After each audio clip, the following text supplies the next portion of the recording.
लाहौर के लेस्को के बोर्ड के ऊपर PMLN के लोग बैठे हुए हैं।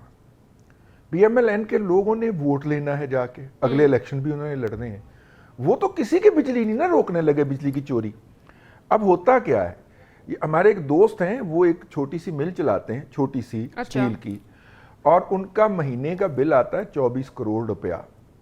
अगर वो पूरे का पूरा दे तो वो पूरा बिल नहीं देते, और वो जो हैं वो 2-2.5 करोड़ दे के बाकी जो 15-20 करोड़ की वो चोरी बचाते हैं हर महीने।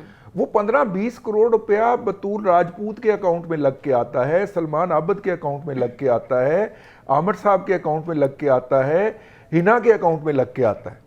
और जब वो चोरी की बिजली हमारे ऊपर डलती है और उसके ऊपर फिर टैक्स डलता है, उसके ऊपर, यानी आपने पेट्रोलियम के ऊपर अगर टैक्स जो है वो सेल टैक्स 0 किया हुआ है और उसकी जगह लेवी लगा के आप काम चला रहे हैं, तो भाईजान इसके ऊपर भी सेल टैक्स 0 करके देख लें, शायद कोई बेहतरी की सूरत निकल आए। जब पेट्रोलियम के ऊपर सेल टैक्स 0 है तो बिजली के ऊपर सेल टैक्स 0 क्यों नहीं हो सकता?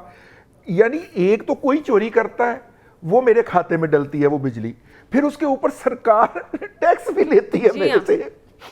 ये दोहरा जुल्म हो रहा है, जिसकी वजह से ये हमारा अब तीसरा क्या हुआ है? तीसरा ये हुआ है कि जनाब एक साहब होते थे जिनका नाम था जनरल जुल्फकार, और उन्होंने IPPs का मामला खोला था। मुशर्रफ साहब की गवर्नमेंट में आते ही वो चेयरमैन वापडा होते थे, ठीक है।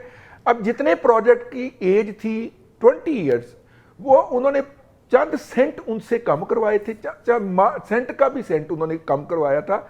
यानी मुझे याद है कि 6.6 सेंट था तो उन्होंने 6.2 करवाया था, इतना का फर्क पड़वाया था उन्होंने बिजली के फी यूनिट का। लेकिन दूसरी तरफ से उन्होंने उन तमाम IPPs की मुद्दत 20 साल से बढ़ा के 30 साल कर दी थी। अगर वो 30 साल ना करते तो उन IPPs से हमारी जान 2013 से लेके 2016 तक छूट चुकी होती। अब वो मोस्ट इनएफिशिएंट पावर प्रोजेक्ट्स हैं, वो 18% कैपेसिटी पे चलते हैं, वो 24% पे चलते हैं, वो 21% पे चलते हैं, जबकि हमारे पास लेटेस्ट लगे हुए हैं 64% कैपेसिटी वाले।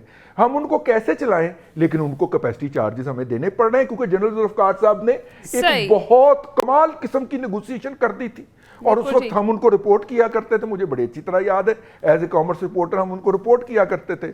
अब मेरा मतलब ये है कि यार इस तरह के जितनी भी बोंगियां बजी हुई हैं, ये जो 23 से लेके 27 तक के 4 साल है, इनमें उनका पीक होना है, और वो पीक हमें अब अभी से पहले महीने में चुभना शुरू हो गया।